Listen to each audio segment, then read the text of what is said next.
If you've ever wanted to get on the New York Times bestsellers list, if it's one of your big dreams as either an inspiring author or maybe you've published a book before and you didn't get it and you're like, gosh, I really, really want to have that. Well, I'm going to reveal in this video how you need to think about that and what it really takes. So let's jump in. So the first thing that you need to understand is getting on a big bestsellers list like the New York Times bestsellers list. And by the way, it's not the only one. Getting on the USA Today bestsellers list, the publications like the LA Times or the Washington Post, they also have big lists as well. So the New York Times also, yes, it's usually the jewel in the crown. It is not the only way to get on a major list.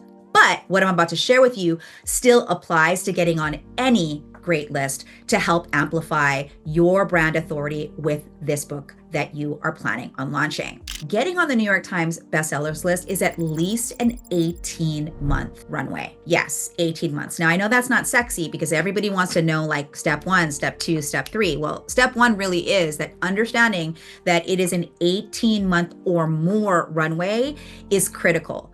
Hopefully that actually makes you feel good because now you know that you have the time to build something great so that a prominent publication or media outlet recognizes that your book is important. So it's about 18 months minimum. You can definitely hit the list even if you don't have an 18-month minimum, but I don't like to teach to the outliers. You know, we don't like to look at those outliers. And by the way, if you're looking at people like Mel Robbins or Oprah, any of the big authors that you admire, just know that if they're hitting the New York Times right now, it's because they've done it before. So once you hit it, it's actually much easier to get it again and again and again, because those publications are not just seeing the number of books that you sell, but they are looking at, is your brand legit? Is the book legit? And once you get it once, again, you actually can brag about it for the rest of your life. So that's also why people want it so badly, and I totally get it. But the first time you hit it,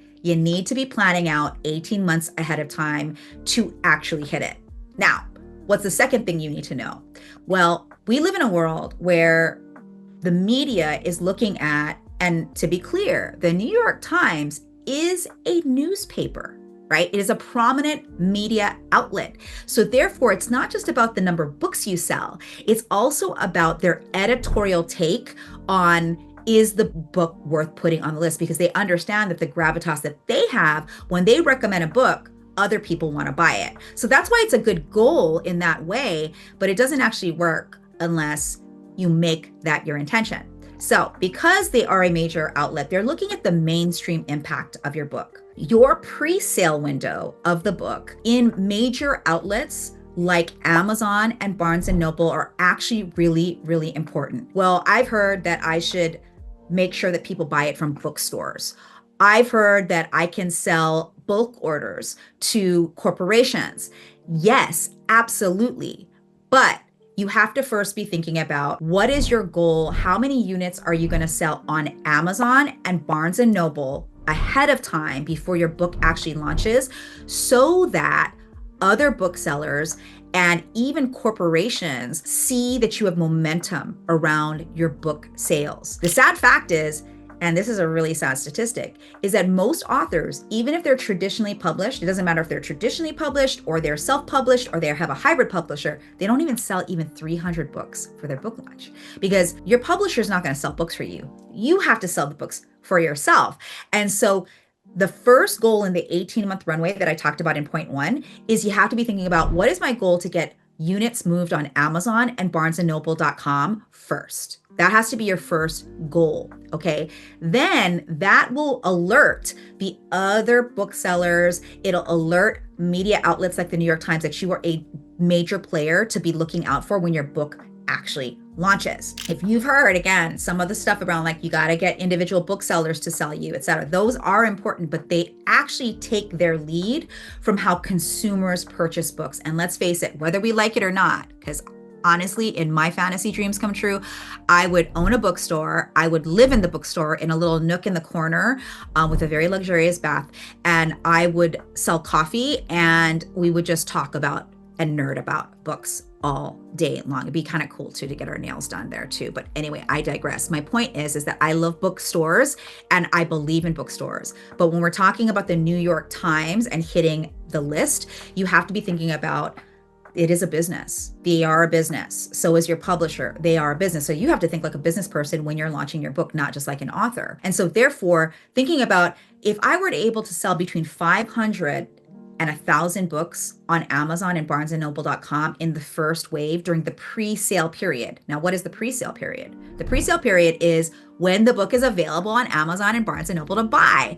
And usually, in fact, not usually, all the time, your publisher should tell you what that open window is. And typically that's at least 6 months before your actual publish date. So at that 6-month mark before your pub date, you have to be thinking about how can I create my first pre-launch of the book?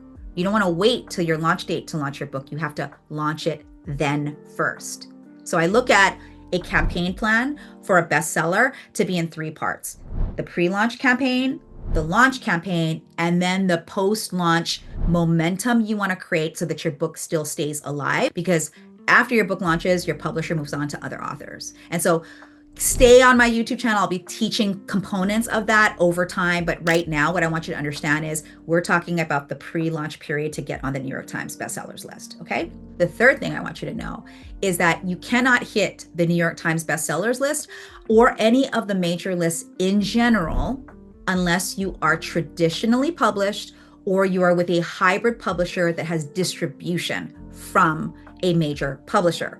What does that mean? Well, I'll tell you, there are a lot of people out there saying that they are hybrid publishers. Hybrid publishers to hit the New York Times, if the 5 major houses of publishers are distributing the books. So that's like Penguin Random House, Simon & Schuster, Hachette. These are the companies. So if you're ever looking to publish with a hybrid, make sure that they say that their distribution is being done by one of the top 5 publishing houses. Then you know it's a real hybrid publisher that you can hit the New York Times with. That's really, really important, because the other way that hybrid publishers are marketed is they're really self-publishers that give you a team to help you have a really beautiful professional cover and make sure that you get an Amazon bestseller. Getting an Amazon bestseller is actually quite easy. And so we can talk about that on another video. But if you want to hit New York Times bestseller, you do have to be a hybrid that gets distributed and or a traditionally published book. And that's also why it takes 2 to 3 years to get to market. And again, it's about intentionality. Why do you want that?